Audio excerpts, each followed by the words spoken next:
On my kicker tonight, two video clips shook my heart to the core the last few weeks.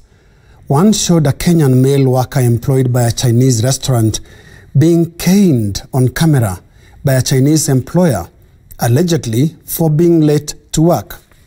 The other image was that of an African man, his hands tied behind his back, his mouth gagged with clothes, and his entire body frame strapped to a chair, being savagely beaten with what looked like a metal bar by a man whose appearance was that of an Arab.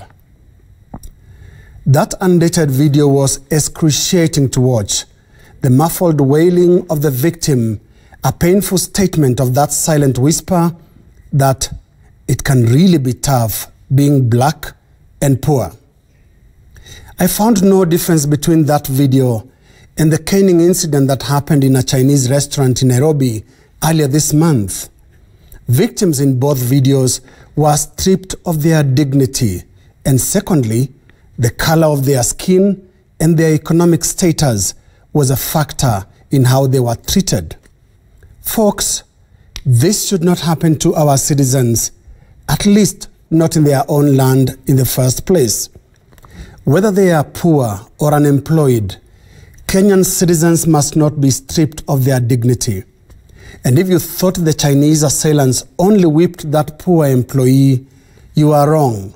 For that, right there, was our collective backside, our dignity as Kenyans.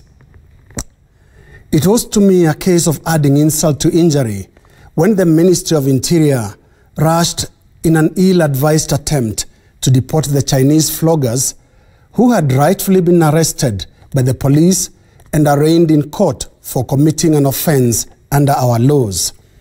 The deportation order by the Ministry of Interior would have had the effect of defeating justice, and it comes as a great relief to all discerning Kenyans that an attempt to defeat justice has been halted, hopefully conclusively, by the High Court Judge Luka Kimaru, whose order essentially means these Chinese bullies will face our laws.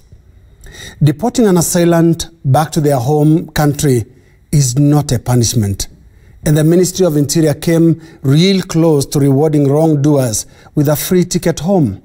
And it pains me to imagine the very interesting racist stories they would have told and a good laugh to have when they are back in China.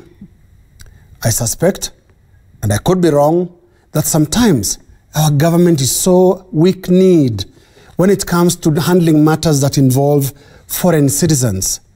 And I can't help imagining the jelly-like spine when it comes to a country that quite literally pays our bills. Was the rash deportation order that sissy moment of playing nice before our sponsor? Harambee House, that was weak and unnecessary. Our law courts and our laws can handle offenses committed in our land, and our jails can accommodate any convict irrespective of their nationality. I'm no expert in diplomacy, but I'm very sure that going milksop is no way of earning respect in international relations. Kenya cannot mortgage its dignity in exchange of good relations or even loans. For the record, China itself is a very strict, law-abiding nation that punishes crimes decisively, including things we fear here in Kenya, like corruption. In a country of 1.3 billion people, 4 abusive and racist cooks would make no headlines, as they would quickly be locked up in their no-nonsense law and order justice system. China would respect more a Kenya that has laws and the confidence to implement them than a lily-livered Kenyan that rewards petty offenders with plane tickets back home. Over to the courts now. Justice must be delivered. It pains to read that when an American Marine murdered a Kenyan barmaid, Monica Njeri, in Mombasa in 1980, the American Marine was fined 500 shillings and given a 2-year good behavior bond. Monica Njeri's life was worth 500 shillings in the judgment of a British judge and a British prosecutor sitting in Mombasa. That was 39 years ago. I'm not saying anything. I just trust that a lot has changed since that time. That is my kicker.